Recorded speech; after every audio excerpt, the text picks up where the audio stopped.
dénk réew ñii nga xam ne ñooy say takk der nga xam ne kaaraange société bi moo leen tax a jóg warloo leen mettre ci benn situation bi parce que takk der yi ma gis ñoo gën a am lu leen naqari fi mu toll nii ndax xam nañu ki ñuy dóor seen rakk la xam nañu ki ñuy gaañ seen rakk la koo ci wéetal xolam seddul ku ñu jox réew war ngaa moytu loolu war ngaa moytu banqaas yi nga xam ne ci nga toog nga mettre leen ci ay situation yoo xam ne ñoom seen bopp dootuñu bëgg dara ci liggéey bi. may rendre hommage nag gendarmerie nationale ci seen professionnalisme ci seen sens de la responsabilité ak seen hauteur. man dama leen mujj naw GIGN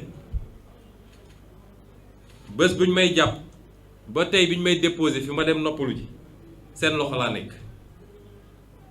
brigade de recherche nous avons une très grande gendarmerie ngalawaay bu ñu caaxaane suñuy institution des professionnels dinañu respecter ordre mais sans zèle sans brutaliser kenn mësuma sax bëmëx kenn mësuma xoos kon ñooñu ku am lu mel noonu àdduna bi yépp ñeeñu ko ngalawaay Macky Sall bul yàq suñu réew. gendarme boobu gaañu barki démb ci ñi ma yoroon la 12 GIGN yi ma yoroon la di professionnel bu mag a mag a mag un patriote, une fierté pour le Sénégal ñeewante bi mu amoon ci ñi mu doon sànni grenade bi moo tax mu téyewaat ko hésitation boobu moo yàq loxoom tey. kon yooyu dañ ciy bàyyi xel te gëm naa ni mu amee ci gendarmerie la amee ci yeneen corps. kon politicien yi bu ñu yàq suñu diggante ñun biir sénégalais waaye suñu diggante ak suñuy institution rawatina gendarmerie armée police ak keneen ak keneen. di wax tamit ni Macky Sall dafa trahir le peuple sénégalais. Macky Sall mooy le seul responsable de lii xew nii ci réew mi te responsabilité boobu duñ ko bàyyi mu jaas. Macky Sall amul légitimité pour jiite Sénégal tey jii amu ko woon démb tey doog a ñëw ndax man bokk naa ci candidat yi nga xam ne bi ñu génnee 2019 maa waxoon candidat ñeenti candidat opposition yi ne leen position de principe du ne génn nañu génne xale yi ñu xeex de waaye position de principe mooy duñ ko reconnaître amul légitimité il est le président légal waaye du président légitime. defe naa mel nu man ci ñeenti candidats yi maa yor position boobu ba léegi mosoo leen ma dégg ma ne ko président Macky Sall laa koy wax parce que légitimul dafa mbuxum élection yi. légitimité boobu nag li ci desoon lu tuuti su doon des na moo fi nekkatul kon suñu newoon ci yenn situation yi Macky Sall dañ ko war a wàcce tey jii suñu nekkoon ci yenn situation yi waaye. foofu nag laa bëgg askan wi déglu ma nañu déglante bu baax a baax a baax parce que loo gis rek tey ak daal daf cee baax. benn bu kenn dem pale génne Macky Sall ne day wàcc par force parce que loolu baaxul ci démocratie fi mu mën a jëme réew mi du baax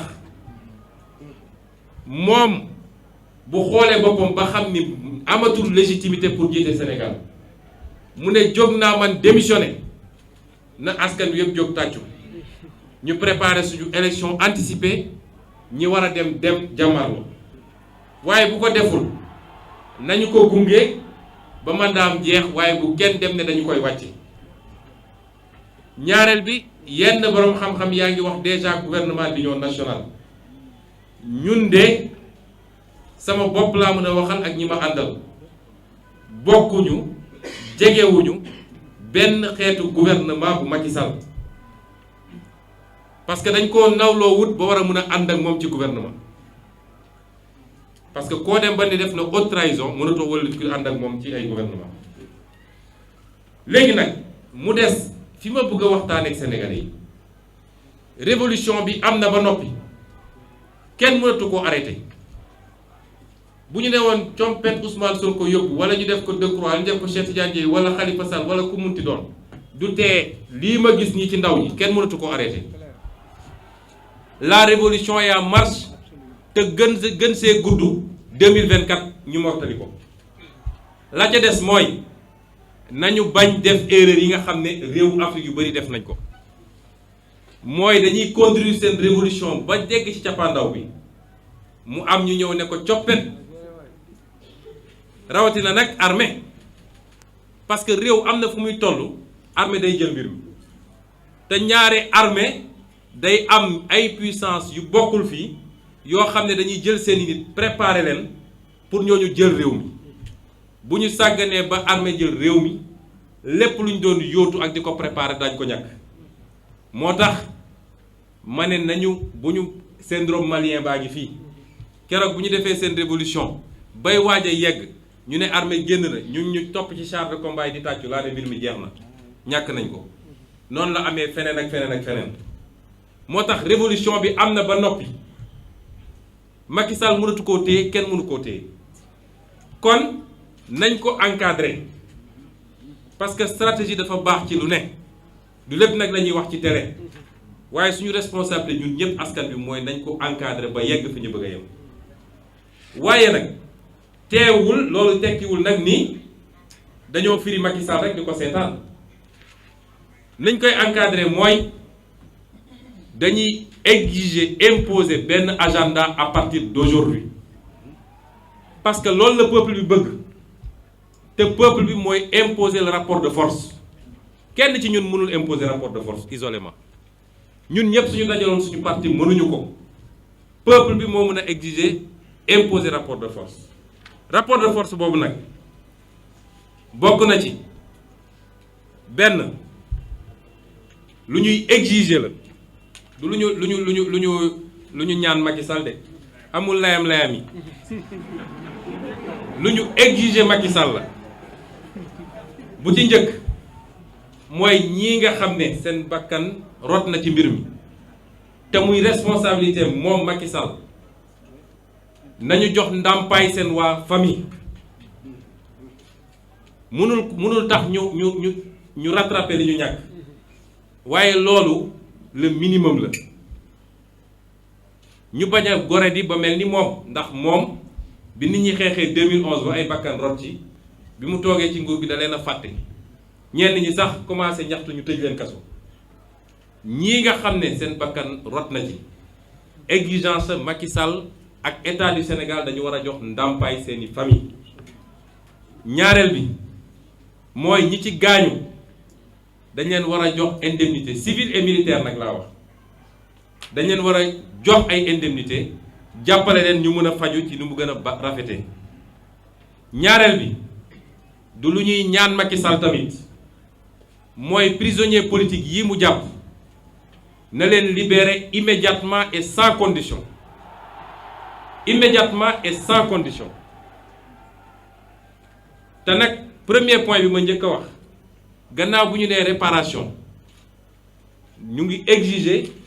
ñu ubbi une enquête indépendante parce qu'il faut ñu xam kan moo tiire ak kan moo rey ay affaire u Balla Gaye jaar na fi leneen ak leneen ba léegi kenn xamul lu xew ak kan la loolu tax nit ñi di am fit defaat enquête indépendante ñuy wax nag ni ñu ngi déposer une plainte auprès de la Cour pénale internationale parce que lii c'est des crimes contre l'humanité te ci nguuru Macky Sall la xewee fii Sénégal ñetteel bi mooy bis ni ki tey dootuñu nangu Macky Sall di persécuter les opposants ak les honnêtes citoyens di leen espionner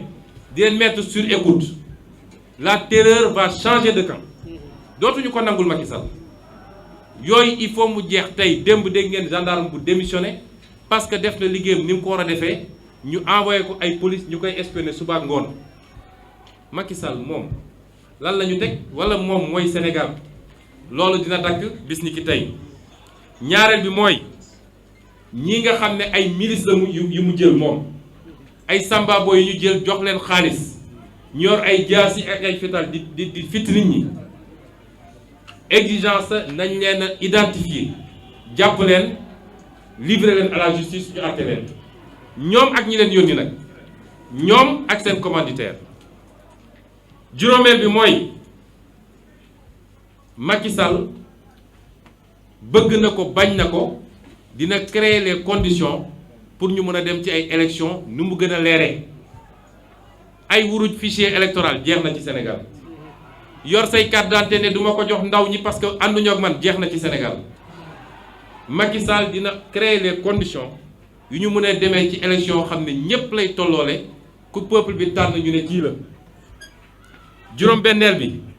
mooy ci ni mu gën a gaawee il faut ñu organiser élection yi ci élection locale sénégalais yi tànn seeni maire parce que maire yoo xam ne seen mandat léegi mu def 10 ans kenn mënatu koo nangu. dina organiser élection législative en 2022 sénégalais yi tànn seen député jox seen bopp assemblée bi ñu bëgg waaye dina organiser 2024 élection présidentielle ci ni mu gën a rafetee. lii lenn rek moo mën a doon exception mooy mu dem ba xam ni moom dirigeetul Sénégal amatul légitime Sénégal mu ne démissionné naa ñu def élection anticipée waaye duñ ko may benn report mu toog naan maay buum maay bummi maay seet kañ laa koy def ak nu ma koy defee kooku moom jeex na Sénégal. juróom-ñaareel bi mooy na delloo ñi mu xañ seen droit civique benn ci Khalifa Ababacar Sall bii ñaar ci Karim Wade parce que loo xam ne yëkkati nga ko dem ba juridiction internationale ñu ne la jaarul yoon nga ne damay jaay doole kooku du nekk candidat ci réew mi loolu suñ ko seetaanee ëllëg ci man la ñëw gannaaw suba ci keneen lay dem dootu fi nangu élection lu dul ko ku fi war a nekk candidat nga war a nekk candidat Sénégalais yi seet ku leen doy ñu tànn ko waaye Macky Sall mooy tànn kuy candidat ku dul candidat loolu jeex na Sénégal. juróom-ñeenteel bi mooy moom Macky Sall na taxaw jàkkaarloog sénégalais yépp amul mon bon vouloir wala ni oui ni non fii non rek moo fi am na jàkkaarloog sénégalais yépp ne troisième sax dootuma ko tudd wax ma la mandat amu ci droit te peuple bi nee na amu ci droit peuple bi nee na deuxième mandat sax doyal nañu waaye nekk républicain moo tax dinañ ko bàyyi mu yeggali kon bu mu fi taxawati naan ay nii oui nii non ak yu demee jeex na 2024 Macky Sall n'est pas candidat au Sénégal bu amee beneen république bu mu am nag mën dafa dem nekki candidat.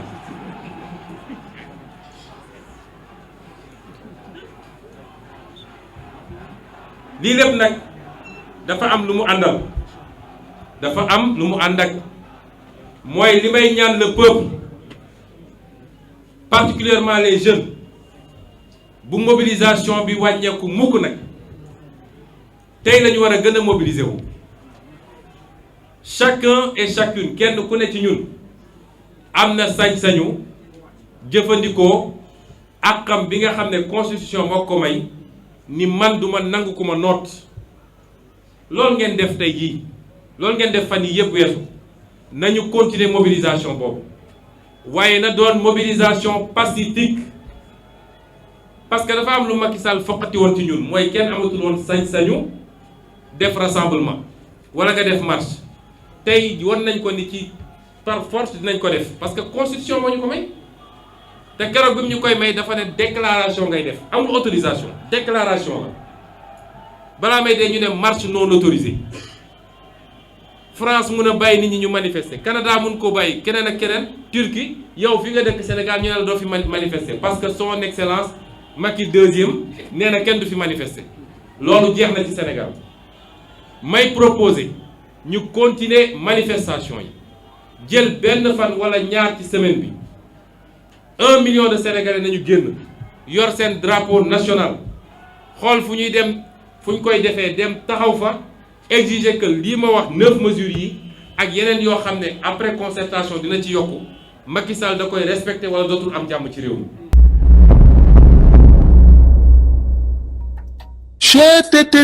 mais yow sawaay yow fu ñu la fekk yaa ngi ci kanamu ordinateur bi wala sa kanamu tablette ba sa téléphone portable lu xew mais damay lire ay information